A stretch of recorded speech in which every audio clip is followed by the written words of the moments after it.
The women's suffrage movement is the protest and fight for women's right to vote that lasted from 1849 to 1920 and resulted in the 19th Amendment. Or at least, that's what most say. But truly, the fight for women's right to vote lasted until 1965. Let me explain. The 19th Amendment was ratified in 1920 and stated, "The right of citizens of the United States to vote shall not be denied or abridged on account of sex." Yet many, indeed the majority, of non-white citizens were left unprotected after the 19th Amendment. Jim Crow laws barring both black and indigenous men and women from voting were prevalent in the southern states, while all states enforced some form of racial segregation. This forced black women to continue to fight for their right to vote for an additional 45 years until the Voting Rights Act of 1965. But let's start from the beginning. To understand the suffrage movement, we must first understand the timeline of historical events that laid the foundation from which the movement was built.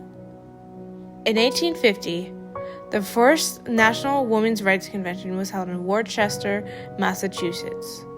About 1,000 people attended the convention to discuss the right to vote, education, and property ownership. More than a decade later, in 1865, Elizabeth Cady Stanton and Susan B. Anthony created the American Equal Rights Association. This association was created for white and black women and men who were working to achieve suffrage for all.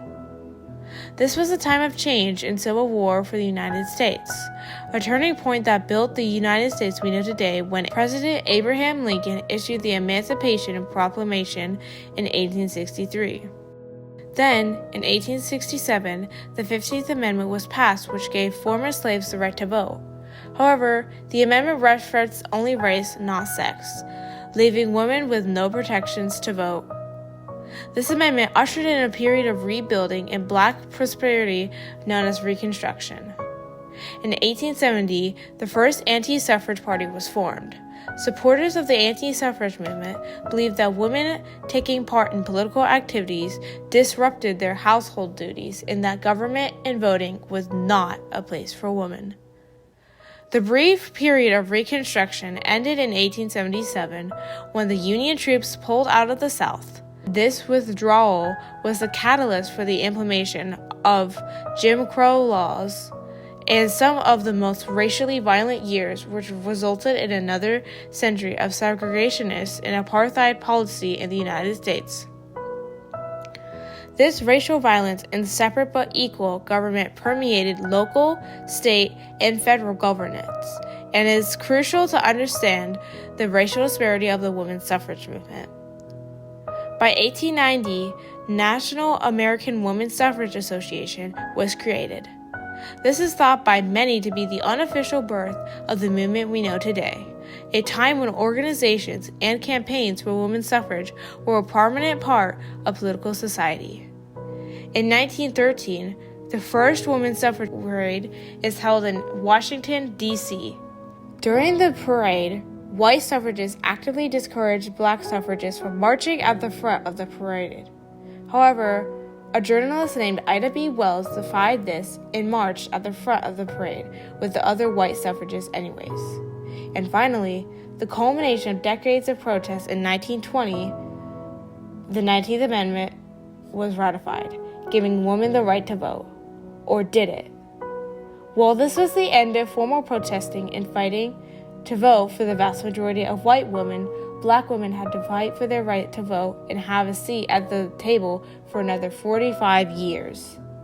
Similar to the 15th Amendment, with regards to the loophole between race and gender, the 19th Amendment allowed white women to vote because of the racial protections under the 15th Amendment were voted through Jim Crow laws, poll taxes, literacy tests, and grandfather clauses, all of which were designed to prevent black men from voting, but worked just as effectively to prevent black women from voting as well. Yes, by United States law, all women could technically vote after the 19th Amendment. But to truly understand the racial disparity, we must look at the entire picture, including the many laws put in place meant to discourage black and indigenous women from voting. Not only were black women forced to fight for their rights to vote for an additional 45 years, but black activists and leaders have been written out of the historical narratives of the movement. Black women were a crucial part of the women's suffrage movement. Activists and influential suffragists such as Ida B. Wells, Mary Church Terrell, Nannie Helen Burroughs, and Mary Burnett Talbot, along with countless others, were key leaders and organizers in the suffrage movement. Ida B. Wells co-founded the Alpha Suffrage Club, National Association for Colored Women, and was a member of the Delta Sigma Theta, all while documenting and reporting on gender and race inequalities. Miss Wells' sorority demonstrated and marched in the front of the Women's March on Washington despite being discouraged by white suffragists to do so, as mentioned earlier. Nannie Helen Burroughs was a member of the Alpha Suffrage Club, business owner, and founder of her own public school whose legacy is built upon the education and empowerment of black women. Mary Church Terrell is known for highlighting the intersectionality between race and sex, citing that black and indigenous women are the only groups of people in the U.S. to have both race and gender as obstacles. Like her fellow suffragists, Mary Burnett Talbot founded women's rights associations and worked closely with other black leaders and activists of the time on racial equality. She became the president of the National Association for Colored Women with her belief that women can do great things. These women and organizations helped consolidate power through targeted demonstrations and political activism, which ultimately played a critical role in achieving women the right to vote in the 19th Amendment. However, the implications of the 19th Amendment were different for these suffragists than for their white counterparts. The ratification of the 19th Amendment led to the dissolution of the racial solidarity maintained during the women's suffrage, with many white women abandoning black women at a turning point in the civil rights fight. This ushered in a new civil rights movement, one based on racial and gender equity. And in 1965, the Voting Rights Acts were passed, which not only gave black women the right to vote in the U.S., but it also abolished Jim Crow laws that were used to discourage and prevent black men and women from voting in elections. Therefore, when we say that women won the right to vote in 1920, we know that is not the full truth because all women and men were not truly granted the right to vote free of violence, segregations, and obstacles until 1965.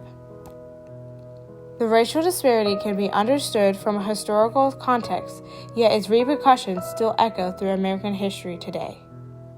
Think about all the times you have learned about women's suffrage. Now think about what names we are taught in school. Who are the prominent figures remembered and honored for winning women the right to vote?